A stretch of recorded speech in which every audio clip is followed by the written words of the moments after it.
Patología respiratoria, parte 3. Entonces. Bien, habíamos quedado con algunos cambios pulmonares que se han observado en COVID. Obviamente había edema pulmonar, hemos dicho, sí, focos de distrés respiratorio, daño alveolar difuso, trombos fibrinosos, pequeños focos de infarto pulmonar, ¿de acuerdo? Bien, el edema pulmonar ya sabemos que puede tener un origen cardíaco, edema pulmonar cardiogénico, un edema pulmonar no cardiogénico, ¿de acuerdo? Obviamente en el cardiogénico habrá que definir cuál es la cardiopatía primaria, puede ser una valvulopatía, una insuficiencia cardíaca por una causa, ¿no? Una miocardiopatía. Y bueno, obviamente tenemos que hacer el examen seguramente físico, ¿de acuerdo? La radiografía de tórax es importante y obviamente medir los niveles de dióxido de carbono y de oxígeno en sangre, ¿no? Bien, otra alteración vascular, obviamente, es la presencia de trombos en los vasos sanguíneos pulmonares, que puedan venir desde la periferia y obstruir, viajar en la sangre, ser transportados por la circulación hasta llegar a obstruir la circulación pulmonar, tanto de vasos de gran calibre probablemente o de pequeño calibre, pilar pulmonar. Cuando los vasos de gran calibre son afectados, obviamente puede interrumpir la circulación pulmonar de manera súbita y causar obviamente una muerte súbita, en este caso de origen no cardíaco. Bien, podemos observar aquí entonces en la bifurcación de la arteria pulmonar, un trombo en la luz de uno de ellos, bastante grande, ¿de acuerdo? Que obviamente obstruye toda la luz del vaso pulmonar. Aquí podemos ver histológicamente lo mismo y aquí está el parénquima pulmonar. Bien. Obviamente van a haber alteraciones en el intercambio gaseoso y básicamente esto se llama tromboembolismo pulmonar. Los factores de riesgo que van a favorecer un tromboembolismo pulmonar son algunos considerados ya como la tríada de Birkhoff, obviamente, y obviamente tienen factores de riesgo alto, moderado o bajo. Solamente por mencionar, obviamente, casos de cirugía mayor, politraumatismo, daño espinal, fractura de cadera o operaciones por prótesis de cadera o rodilla van a dejar postrado al paciente por largo tiempo.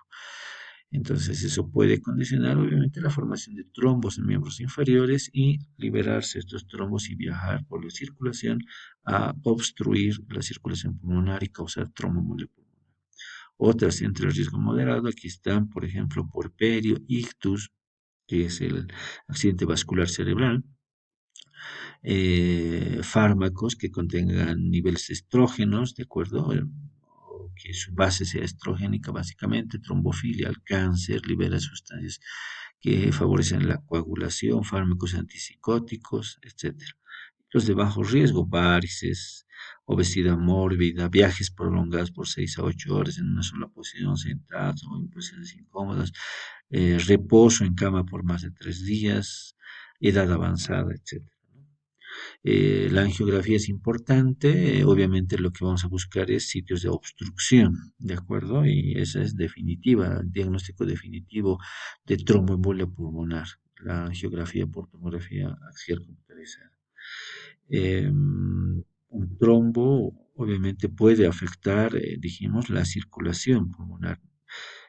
Como aquí observamos, vena cava inferior, un trombo de miembros inferiores probablemente accede y llega hacia la aurícula derecha, vence la válvula auriculoventricular y bueno, va a atravesar el ventrículo derecho y el ventrículo derecho va a dirigir su sangre a través, a una vez vencida la válvula sigmoidea pulmonar, hacia la circulación pulmonar por la arteria pulmonar. Esta se bifurca y puede obstruirse aquí, como habíamos visto en esta autopsia, o obstruir la circulación pulmonar o en varios lugares la circulación capilar pulmonar. Bien, lo que va a condicionar esto es tromboembolismo pulmonar, ¿de acuerdo? El TEP que va a alterar la respiración, la ventilación, perfusión a nivel pulmonar. Puede ocasionar en algunos casos infarto pulmonar. Recuerden que el infarto es una necrosis por isquemia. Entonces, focos de necrosis pulmonar por esa obstrucción. Bien. Otra alteración vascular es la hipertensión pulmonar. ¿Qué indica la hipertensión pulmonar? Es la mayor resistencia de los capilares pulmonares al paso de sangre. Puede haber una hipertensión capilar pulmonar, lo cual va a generar eh, hipertensión pulmonar. Ante ese aumento de resistencia al paso de sangre, el corazón derecho, fundamentalmente el ventrículo derecho, va a adaptarse. ¿Cómo va a adaptarse? Haciendo hipertrofia del ventrículo derecho. Esa hipertrofia del ventrículo derecho es secundaria a una enfermedad pulmonar que está condicionando aumento de las resistencias pulmonares, se llama cor pulmonar, ¿de acuerdo? Cor pulmonar crónico en este caso. Puede existir un cor pulmonar agudo, pero en este caso se hará, por ejemplo, la obstrucción por un trombo de la arteria pulmonar. Eso causa un aumento inmediato, agudo de la resistencia al paso de sangre por la obstrucción del trombo. Y eso puede generar insuficiencia del corazón derecho y obviamente una alteración muy manifiesta del gasto cardíaco y culminar con la muerte. Bien, sin embargo, la definición que habíamos mencionado, hipertrofia del ventrículo derecho por enfermedad pulmonar, en este caso, por esa enfermedad pulmonar está generando aumento de la resistencia pulmonar, puede ser por fibrosis de los vasos pulmonares, se llama cor pulmonar. ¿De acuerdo? Otras enfermedades ya no vasculares, sino ya de la vía respiratoria, se llaman EPOC o EPOC, como gusten. Enfermedad pulmonar obstructiva crónica se denomina. Cuando hablamos de enfermedad pulmonar obstructiva crónica, nos referimos básicamente a bronquitis crónica, nos referimos a enfisema pulmonar, nos referimos a asma bronquial fundamentalmente. Y bueno, puede haber también bronquiolitis, ¿no? La bronquitis crónica es un diagnóstico clínico, es aquel paciente con tos, expectoración por más de 3 semanas, tos y expectoración por más de 3 semanas, durante 3 meses en un año, por lo menos, ¿no? Y en 2 años consecutivos. Ese es el diagnóstico clínico que obedece la bronquitis crónica. Tos, expectoración por más de 3 meses, durante un año en 2 años consecutivos. Bueno, eso obedece fundamentalmente y está relacionado con irritación de la vía respiratoria, básicamente que consumo de tabaco, ¿no? La liberación de los contaminantes del humo del tabaco por combustión de este son inhalados por el sujeto y bueno, obviamente van a irritar la mucosa bronquial. Al irritar la mucosa bronquial, esta se va a adaptar de diferentes formas. Una de las adaptaciones que hace es hipertrofia de las glándulas mucosas, ¿de acuerdo? Y esa hipertrofia de las glándulas mucosas obviamente puede ser manifiesta histológicamente en un llamado índice de Reid. El índice de Reid es la relación del espesor de la mucosa, ¿de acuerdo? En relación al tamaño de las glándulas, ¿de acuerdo? Esa relación obviamente es menor a 0,4, pero cuando hay hipertrofia de las glándulas, esa relación tiende a aumentar a mayor a 0,5, lo cual traduce una hipertrofia de las glándulas mucosas de, de la vía bronquial, ¿de acuerdo? No solo eso, también puede inducir que el epitelio que lo conocemos en tráqueo y bronquios, que debería ser cilíndrico, pseudoestratificado, ciliado, con células caliciformes, que aquí se ve algo de ese esbozo, tienda ya a ser plano y estratificado en vía respiratoria inferior. Aquí edema, inflamación subepitelial, ¿de acuerdo? Por esa irritación. Y esto obviamente va a conducir a displasia escamosa y luego probablemente a neoplasia escamosa de la vía respiratoria. El enfisema es la otra alteración, ¿de acuerdo? El EPOC, el enfisema, es un diagnóstico histológico y básicamente se debe a rotura de los septos alveolares. La rotura de los septos alveolares deja grandes espacios distendidos conteniendo aire. No es que el alvéolo sea distendido para hablar de hiperinsuflación pulmonar, ¿de acuerdo? Hiperinsuflación alveolar, sino que hay destrucción de los septos alveolares y esa distensión está entonces rodeada por tejido conectivo, septos alveolares rotos, eso es enfisema pulmonar. Otra cosa es hiperventilación o hiperinsuflación pulmonar. Ahí no hay rotura de los septos alveolares. Entonces, el diagnóstico es necesariamente histológico, ¿de acuerdo?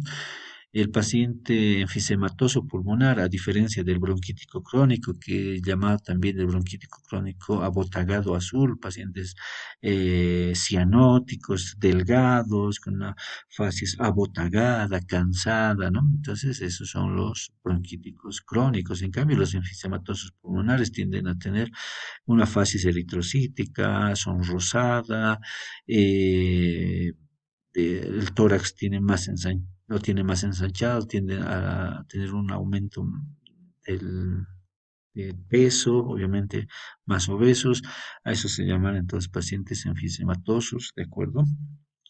Y como vemos aquí, existe rotura, ven aquí, de los septos alveolares, lo cual genera estas áreas de distensión, ¿de acuerdo? A ir atrapado entre los alveolos.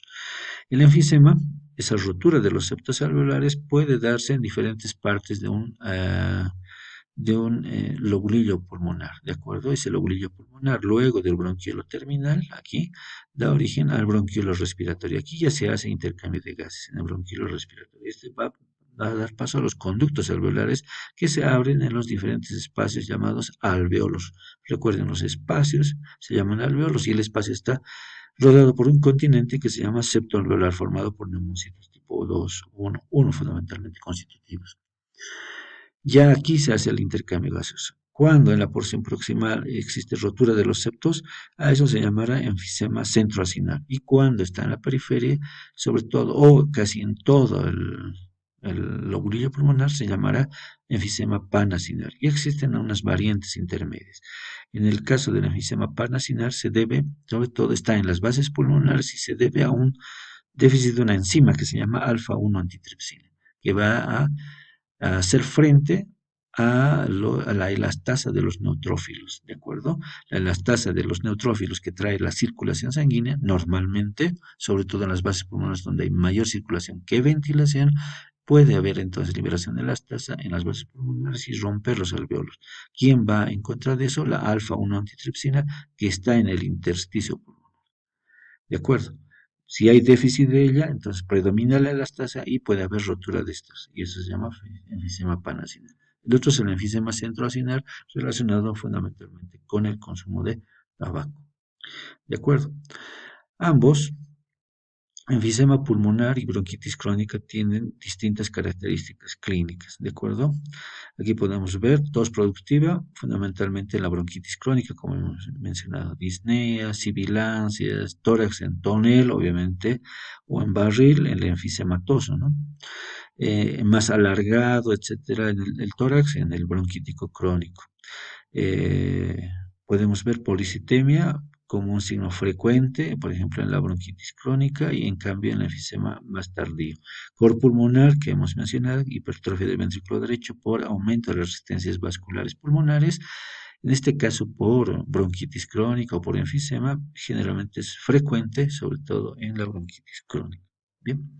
Ah, ambos, enfermedades pulmonares obstructivas crónicas, van a hacer que se altere el volumen de forzado de expiración, ¿no? Volumen expiratorio forzado o BEF1. Es decir, luego de una inspiración forzada, entonces se debe expirar este aire máximo el 75% en el primer segundo, en la expiración, en el primer segundo, todo ese volumen. Cuando existe una obstrucción de la vía aérea, ese aire inspirado eh, con esfuerzo, ¿de acuerdo? Máximo, no puede ser eliminado en el primer segundo. Puede ser eliminado solamente en un 50%, reteniendo gran cantidad de este. A eso se llama obstrucción, enfermedad broncopulmonar obstructiva crónica. Con un espirómetro se mide eso y si el valor es que debería ser 75%, es 50%, ya hay una obstrucción de la vía aérea, al flujo de aire de la vía aérea. En un 50% hablamos de estadio 1, 35, 40%, 49% estadio 2, o más grave el estadio 3. Entonces se puede medir con un espirómetro eso y bueno, puede medir la alteración del flujo de aire, ¿no?, a través de los bronquios. Otra enfermedad dentro del grupo de EPOC es el asma bronquial. El asma bronquial es un proceso alérgico, básicamente, hipersensibilidad tipo 1, mediado por IgE. Básicamente podemos observar aquí epitelio respiratorio y debajo edema,